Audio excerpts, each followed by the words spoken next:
പോലീസിന് good certificate entry, ഒപ്പം വനിതാ മാധ്യമപ്രവർത്തകർക്കടക്കം കേസെടുക്കുകയാണ്. ഇപ്പോൾ ജനം TV റിപ്പോർട്ടർക്കും ക്യാമറമാനുമെതിരെ ജാമ്യമില്ലാ വകുപ്പ് പ്രകാരം കേസെടുത്തിരിക്കുകയാണ് സംസ്ഥാന സർക്കാർ. എങ്ങനെ പ്രതികരിക്കുന്നു?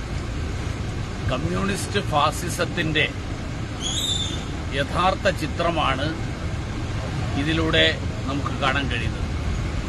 ഡൽഹിയിൽ മാധ്യമ സ്വാതന്ത്ര്യത്തിന് വേണ്ടിയിട്ട് വാദോരാതെ ശബ്ദമുയർത്തുന്ന സീതാറാം യെച്ചൂരിയും D രാജയും ഒക്കെ എവിടെ പോയി എന്ന് ഞാൻ അത്ഭുതപ്പെടുകയാണ്. കുറച്ചു കാലങ്ങൾക്ക് മുൻപ് രാജ്യവിരുദ്ധമായിട്ടുള്ള പ്രചരണം നടത്തിയ, ഇന്ത്യക്കെതിരായിട്ടുള്ള പ്രചരണം നടത്തിയ BBC-യെ, ആ BBC-യുടെ ചില പ്രക്ഷേപണങ്ങൾ നമ്മുടെ രാജ്യത്തുണ്ടായപ്പോൾ അതിനെതിരായിട്ട് നമ്മുടെ രാജ്യത്ത് പ്രതിഷേധം ഉയർന്നപ്പോൾ BBC-ക്ക് വേണ്ടി വാദിച്ചവരാണ് ഈ കമ്മ്യൂണിസ്റ്റുകാർ. ഇപ്പോൾ ആ അഭിപ്രായ സ്വാതന്ത്ര്യത്തിന്റെയൊക്കെ ആശയങ്ങൾ, അഭിപ്രായ സ്വാതന്ത്ര്യത്തിന്റെ ആവശ്യക്കാർ അവരെവിടെ പോയി എന്ന് അത്ഭുതപ്പെടുകയാണ്. വാസ്തവത്തിൽ മാധ്യമപ്രവർത്തകർ അവരുടെ ചുമതലയാണ് നിർവഹിച്ചത്.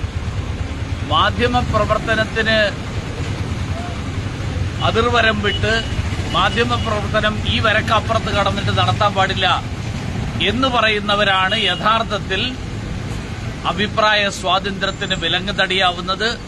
അവരാണ് സ്വതന്ത്ര ചിന്തയ്ക്ക് കൂച്ചുവിലങ്ങിടുന്നത്. അവരാണ് അറിയാനുള്ള സ്വാതന്ത്ര്യത്തെ ഇല്ലാതാക്കുന്നത്.